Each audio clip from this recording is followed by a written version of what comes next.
لو تناهيتم إلى سر الحياة وصنعتم كائنا حيا نرى. اولاد کی دینی تربیت کے لیے کچھ نصیحت کریں. حضرت مفتی رفیع عثمانی صاحب کی کچھ نصیحتیں ہیں ان ملکوں کے لیے کہ جو امریکہ میں یورپ میں رہ کر چاہتے ہیں کہ ہماری نسلیں حفاظت میں رہیں, ہمارے بیوی بچے نیک پرہیزگار رہیں, ان کو چند کام کرنے پڑیں گے, وہ آپ نمبر لگا کے یاد کر لیں. پہلی بات تو میں نے بتایا ملکی لاء کو فالو کریں, ورنہ من حیث القوم آپ برباد ہو جائیں گے. یہاں آپ لوگ کے خلاف قانون سازی ہوگی, پھر پابندیاں لگیں گی. تو اس سے پہلے آپ گورنمنٹ کو یہ ثابت کریں گے بھائی ہم آپ سے بے وفائی نہیں کریں گے, ہم لاء کو فالو کریں گے. تو ایک کام تو یہ ہو گیا. دوسرا کام آپ لوگوں نے کیا کرنا ہے, جو سب مسلمانوں نے کرنا ہے جو غیر مسلم اسٹیٹس میں رہتے ہیں, اپنی مادری زبان سے رشتہ جوڑ کے رکھنا ہے. اپنے بچوں کو اپنی مدر لینگویج جو عرب ہے وہ عربی سکھائیں, جو پنجابی سکھا دو بھائی, پشتو سکھا دو, اردو نہیں بھی سکھاتے. تو اس سے آپ کا رشتہ کس سے قائم رہے گا؟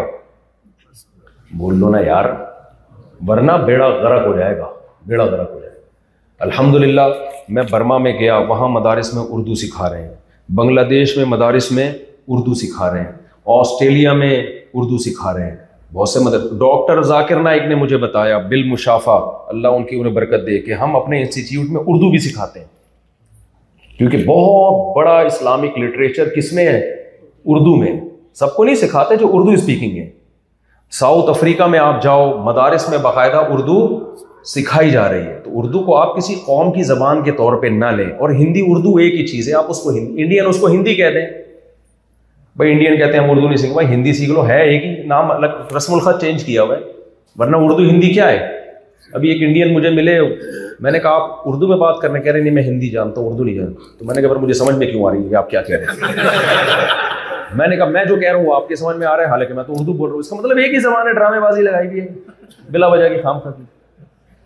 اور آپ کو پتہ ہے یہ گورا اتنی بڑی برٹش جو ہے نا, اتنی بڑی سیاست کر کے گیا ہے نا, اس کو پتا تھا کہ اگر ہندی اردو کو ایک ہی زبان قرار دے دیا تو دنیا کی بہت بڑی زبانوں میں اس کا شمار ہوگا, کیونکہ چائنا سے بڑی آبادی ہے انڈیا, پاکستان, بنگلہ دیش کی, اور تینوں ملکوں میں اردو سمجھی جاتی رہی ہے.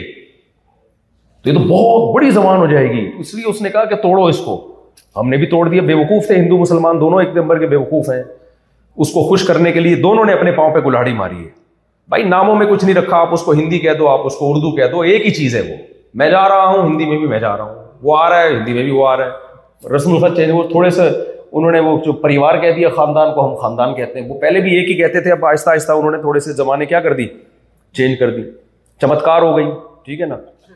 مجھے چمتکار کر لگ ایسے یاد ہوا کہ ہمارے ایک دوست نے مرغیاں پالی, تو ایک انڈا انکیوبیٹر سے نکال کے چپکے سے مرغی کے نیچے رکھ دیا انہوں نے اندھیرے میں. مرغی نے سمجھا میرا ہی انڈا ہے, اس نے اپنا بچہ مان لیا. تو مجھے کہنے لگے آج تو چمتکار ہو گئی. میں نے یہ کیا ہوتا ہے چمتکار؟ انہوں نے کہا بھائی یہ ہوتا ہے خوش قسمتی. تو وہاں سے مجھے چمتکار یاد ہو گیا. تو ایک ہی زبان ہے, ہندی کہہ لو اردو کہہ لو, لیکن بہرحال اس کو زندہ رکھو. سمجھ رہے ہو, اس کو کیا کرو, زندہ رکھو. اس سے آپ کا کلچر برقرار رہے گا. کتنی چیزیں ہو گئی؟ 3. چوتھی چیز دیکھو, ہمارے ہاں پاکستان میں بہت سے لوگ مسجدوں کے قریب رہنا پسند نہیں کرتے. مسجدوں کے قریب گھر میں مہنگے ہوتے ہیں, سستے ہوتے ہیں. وجہ اس کی ہے کہ مسجدوں سے بہت سب مسجدوں کی بات نہیں, بھونپو لے کے نا ہر وقت چڑھے رہتے ہیں مسجد والے. ہر وقت کوئی فلانے کا بچہ مر گیا ہے, فلانے کا یہ ہو گیا. اذانیں بھی اتنے زور سے اسپیکر لگے ہوئے ہیں کہ کان پھٹنا شروع ہو جاتے ہیں. آپ کے محلے کی رینج یہاں تک ہے, لیکن آپ پورے کراچی کو اذان سنا رہے ہو اپنی. تو وہاں تو تمیز نامی چیز مارکیٹ سے کیا چل رہی ہے, شارٹ. مسجدوں میں بھی ہر جگہ یہ, اللہ ماشاء اللہ چند مسجدیں مستثنا اس سے. تو اتنی زور سے اذانیں ہوتی ہیں کہ کان پھٹنا شروع ہو جاتے ہیں. اذان کا مطلب یہ تو نہیں ہے نا آپ اپنے محلے کے لوگوں کو سناؤ نا. پھر ہر وقت کبھی یہ کبھی وہ تقریر, کبھی فلانا. ہمارے ایک اللہ مغفرت فرمائے ایک امام صاحب تھے, وہ کیا کرتے تھے, کسی کا انتقال ہو جاتا نا, تو فلانے کا انتقال ہو گیا, چلو بھی مسجد سے اعلان ہو گیا. پہلے تو انتقال سے پہلے اس کے لیے مسجد سے اعلان, دعائیں, وہ فلانا کا انتقال ہونے والا ہے, دعا کریں نہ ہو, ہونے والا ہے, آپ لوگ دعا کریں کہ نہ ہو, یہ اعلان ہوتا تھا. پھر تھوڑی دیر میں کہ ہو گیا انتقال, اللہ مغفرت فرمائے یہ. پھر اس کے بعد ان کا جنازہ گھر ایمبولینس چل پڑی, یہ مسجد سے اعلان ہوتا تھا. پھر جنازہ گھر میں پہنچ گیا ہے, یہ اعلان. جو لوگ تعزیت کے لیے جانا چاہیں فلاں ایڈریس پہ چلے جائیں, یہ اعلان. اس کے بعد پھر مسجد میں جنازہ آ رہا ہے، پھر جنازہ تیار ہے، پھر قبرستان، اتنے کے لوگ کہتے تھے رننگ کمنٹری ہو رہی ہے. تو اس لیے مسجدوں کے قریب لوگوں نے رہنا چھوڑ دیا. لیکن یہاں ایسا ماحول نہیں ہے، سکون کا ماحول ہے. اذان تو ہونی چاہیے لیکن ظاہر ہے اب قانون نہیں ہے تو آپ قانون کو فالو کریں.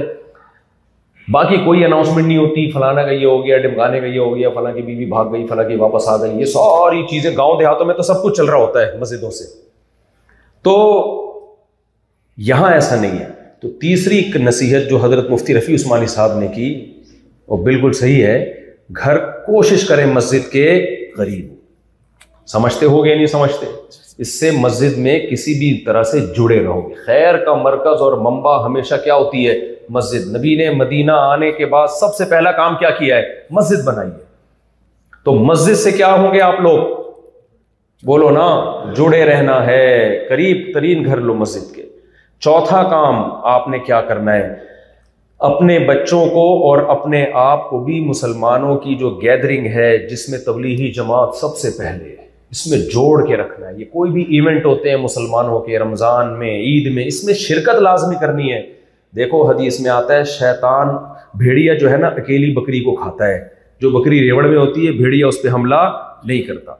آپ اس ماحول سے الگ ہو گئے تو شیطان آپ پہ حملہ کر کے آپ کو مذہب سے دور کر. آپ جڑے رہو، اپنے بچوں کو بھی جوڑ کے رکھو. یہ کتنے کام ہو گئے؟ 4 کام ہو گئے. 5واں کام، تبلیغ میں لازمی وقت لگاؤ، دل لگے نہ لگے. تبلیغی جماعت کا پوری دنیا میں ایک ایسا نیٹ ورک ہے، کچھ نہیں ہوتا تو تھوڑے دنوں کے لیے کان میں یہ بات پڑ جاتی ہے بھائی اللہ سے ہوتا ہے، اللہ کے غیر سے نہیں ہوتا. تبلیغ والے یا تو زمین کے نیچے کی بات کرتے ہیں یا آسمان کے اوپر کی بات کرتے ہیں. بیچ کے حالات ہم ویسے صبح و شام ڈسکس کرتے رہتے ہیں، اس کے لیے ہمیں کہیں جانے کی ضرورت نہیں. تو کچھ زمین کے نیچے اور آسمان کے اوپر کی باتوں کے سلسلے میں جو ہے نا آپ کو کہاں جانا پڑے گا؟ دل لگے نہ لگے. تبلیغ کوئی انٹرٹینمنٹ کی چیز نہیں ہے. آپ لوگ کہتے ہیں اب دل ہی نہیں کر رہا، وہی پڑھ رہے ہیں، وہی پڑھے جا رہے ہیں، دین ہمارے اندر چلا جائے، ساری دنیا کے اندر آ جائے، اللہ سے ہوتا ہے غیر اللہ سے نہیں ہوتا. بھائی بور ہو کے بھی 3 دن کوئی اچھے ماحول میں لگا لو. یہ اتنے لوگ تبدیل ہوئے ہیں، میں نے چوروں، ڈاکوؤں کو، چرسیوں کو، ہیروئنچیوں کو تبدیل ہوتے دیکھا ہے. ایسے چہرے پہ ان کے نور آ گیا، ایسے تھوڑی ہو گیا ماحول. جب تک میرا بیان کتنی دیر کا ہے، آپ چلے جاؤ گے گھر جا کے پھر وہی مشغول ہو جاؤ گے آپ. تو جب تک کسی نیٹ ورک سے انسان جڑتا نہیں ہے اس وقت تک وہ دین پہ قائم نہیں رہتا. میں بھی تو تبلیغ کے راستے سے ہی آیا ہوں. تبلیغ والے آئے تھے، ہمیں بھی انہوں نے نصیحت کی، ہم بھی 6 روزے لگا لیے. ہم نے کہا چلو ہم بھی تھوڑے بہت چینج ہو گئے، پھر ہوتے مدرسے میں چلے گئے. تو اس لیے تبلیغ سے جوڑ کے رکھو، کیونکہ تبلیغ کو زیادہ فوکس اس لیے کر رہا ہوں، اس میں فرقہ واریت نہیں ہے. ورنہ انسان کہیں بھی جاتا ہے ہر آدمی اپنی طرف کھینچ رہا ہے. ابھی دیکھو امام صاحب نے نماز پڑھائی، پہلے پڑھی بسم اللہ الرحمن الرحیم، ہمیں بہت اچھا لگا، اس لیے کہ صحابہ کرام میں بہت سے لوگ اس کے قائل تھے کہ سورہ فاتحہ سے پہلے بسم اللہ زور سے پڑھنی چاہیے، اور کچھ اس کے بھی قائل تھے کہ آہستہ پڑھنی چاہیے. تو اللہ نے دونوں سنتیں جاری کر دی نا. تو فرقہ واریت یہ نہیں ہے کہ آپ حدیث پیش کر کے اپنی رائے پہ جم جاؤ. فرقہ واریت ایسے ختم نہیں ہوگی. آج فرقہ واریت پتہ ہے کیسے ختم ہو رہی ہے؟ میں صحیح حدیث پیش کر رہا ہوں تو کہہ رہے امام شافعی نے فرمایا، امام حنیفہ نے فرمایا. او بھائی جس مجتہد نے بھی جو قول کہا ہے نا اس کے پیچھے کوئی نہ کوئی دلیل ہے، آپ اس کو بالکل رد نہیں کر سکتے. آپ نے اگر یہ کہا یہ حدیث میں یہی صحیح ہے، یہ لیبل بہت اچھا لگ رہا ہے کہ میں حدیث پہ لا رہا ہوں، لیکن اصل میں آپ ایک نیا فرقہ بنا رہے ہو، نفرتیں پھیلا رہے ہو آپ. تو تبلیغ میں جب آپ نکلو گے آپ کو زور سے آمین والے بھی، آہستہ آمین والے بھی، رفع الیدین والے بھی، بغیر رفع الیدین والے بھی، اور زور سے بسم اللہ پڑھنے والے بھی، آہستہ بسم اللہ پڑھنے والے بھی، سب ملے گا مارکیٹ میں، اور کوئی جھگڑا آپ کو نہیں ملے گا. ایک ٹاسک پہ سارے جمع ہوں گے بھائی، یہ دین پوری دنیا میں آ جائے، بھلے امام شافعی والا آ جائے، امام حنیفہ والا، اس سے کوئی فرق، سارے مذہب سارے ٹھیک ہیں، سب صحابہ سے ثابت ہیں. اس لیے ہم تبلیغ کا حکم دیتے ہیں. تبلیغ ایک ایسا نیٹ ورک ہے نا جس میں آپ دین کی بیسک چیزوں پہ آؤ گے، ادھر ادھر بھٹکو گے نہیں آپ. باقی کوئی خرابی ہے تو علماء سے پوچھ لو، کسی میں کوئی خرابی آپ کو نظر آئے تو. کتنے 5 نمبر ہو گئے تبلیغ سے جڑنا ہے. سمجھ میں آ رہی ہے بات کی نہیں؟ 6واں کام، آپ لوگوں نے گھر میں ٹائم دینا ہے. یہاں مرد بہت، معذرت کے ساتھ آپ لوگ کے علاوہ کی بات کر رہا ہوں، بہت آوارہ ہے، مستیوں میں گم ہے. اس کا نتیجہ بہت، جب وہ اولاد بگڑ گئی نا، دیکھو دنیا میں اس سے بڑا کوئی غم نہیں ہے کہ آپ کا بچہ آپ کے سامنے آنکھوں میں آنکھیں ڈال کے بات کر رہا ہو. اور آپ کو ترکی بترکی جواب دے رہا ہوں، یہ جو غم ہے نا اولاد کا بداخلاق، یہ زمین میں گاڑ دیتا ہے انسان. دوست بچھڑ جائے کچھ نہیں ہوتا، حتیٰ کہ بیوی بھی باغی ہو جائے نا، راستہ رکھا ہے ایک ڈیورس کا، خلا کا. اولاد کا کیا کرو گے بھائی؟ وہ بیمار انگلی کی طرح ہے، نہ کاٹ سکتے ہو نہ رکھ سکتے ہو. اس لیے اولادوں کا بگڑنا برداشت نہیں ہوتا انسان سے. اور آج جو پہلے زمانے میں اولاد پتہ ہے کیا بگڑتی تھی؟ بس یہ کہ کافر ہو گئی، مذہب چینج. باپ کو باپ پھر بھی مانتی تھی، ماں کو ماں، کیونکہ کلچر تھا.